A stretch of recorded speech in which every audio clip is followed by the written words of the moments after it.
you're in the thick of the newborn stage, and I understand. In this video, I'm gonna show you exactly how to get your newborn sleeping more soundly throughout the day and night so that your days become a little more at ease. These tips will help you get your baby into such a rhythm that you won't even believe it. It will be like, oh my gosh, is this real life? Hi, my name is Jessica, baby sleep consultant with sweetbabybliss.com. Here on this channel, I post new videos every week, providing you with my top tips and strategies to help mamas like yourself get your baby sleeping more independently throughout the day and night so you can finally take back control of your life, your sleep, and your day. So if you're new here, welcome, and I invite you to subscribe. Also, be sure to hit the notification bell so you never miss a video. And be sure to stay until the end because I have a special gift for you that I don't want you to miss out on. Okay, so let's jump into the tips. So my first tip is to help your baby through the day and night confusion. So you may be wondering, what is this? Babies don't really know when it's daytime versus nighttime. So we have to help them with this. We can do this by, during the day, you keep things bright, a little bit of sound, you can talk at regular volume, not loud. I'm not talking about screaming or anything. We're talking about a sleeping baby here, but it can be a little bit louder than the night. Then when it comes to nighttime, we want to keep things a little quieter, a little calmer, and super, super dark. My next tip is to swaddle your baby to sleep. This is during the day or in the night. Now, when your baby is not sleeping, they definitely don't need to be in the swaddle, but when they are sleeping, being very snug makes them feel super comfortable and really helps them sleep better. It also helps to minimize them waking up by their startle reflex. So it kind of keeps their hands close, and when they have that reaction, things are more so here than out here and less likely to wake them up. So tip number 3 is to be sure to keep wake time short. And I mean really short. If you have a newborn, their wake time can be anywhere from about 45 minutes to maybe an hour and a half.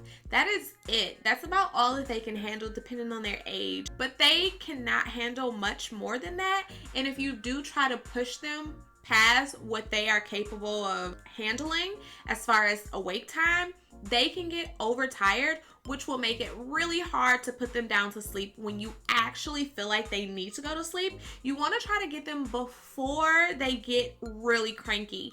And you can do that by minimizing that time that they're awake and really paying close attention to when that time arrives and those sleepy cues that are not actually screaming and crying. My next tip is to try to keep your sleep times super consistent, which will help create a routine. So this does not have to be by the clock. Trust me, that is not how babies work. And sometimes you may have a roundabout time that they usually do something, but on some days it may be a little bit earlier, it may be a little bit later. But having a consistent time that you look forward to and being kind of around that time will help bring consistency, and it can help create those healthy sleep habits and patterns. This will also help prevent them, as I mentioned before, from becoming overtired, which will in turn help them sleep better. Actually, I should tell you that sleep begets sleep. So the more good sleep they get, the more good sleep they will continue to get. The less sleep they get, the worse they will sleep. So be sure to remember that. And let me just mention, it is not a good idea to keep your baby up longer because you think that they will sleep longer. It actually does the reverse. So allow your baby to sleep when the time is appropriate, and they will sleep more consistently and better throughout the day. Trust me.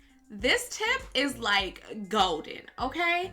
I literally tell everyone to do this, and I kind of don't put a baby to sleep without it, and that is white noise. White noise is my go-to. You don't have to go out and buy an expensive white noise machine, just anything that creates that sound. It drowns out the environmental sounds around your baby, so those little noises do not disrupt their sleep. They're able to sleep more soundly, and when they get to the end of a sleep cycle and they wake up briefly, like we all do, they will be able to more smoothly transition to the next sleep cycle without fully waking up and helping them to self-soothe themselves back to sleep. Now, we all wake up in the middle of the night, but you and I know how to put ourselves back to sleep. That's not always as easy for little babies. And when there's noises around that can potentially wake them up, it's a little bit harder. So white noise is definitely my go-to for sure. I used to have white noise everywhere with my son. In the car, in the hotel rooms, in his carrier when we were just out at the stores. If he was sleeping, there was white noise with him, no matter where we were. And let me tell you, he slept great from the time he was just 7 weeks old. And this last tip is a tip to help you and your baby get a little more sleep. And that is to keep your baby close for night feeding. When your babies are super tiny, they may still require a few feedings at night. Well, if you keep your baby close to you, we can minimize the amount of time that your baby is awake and transfer.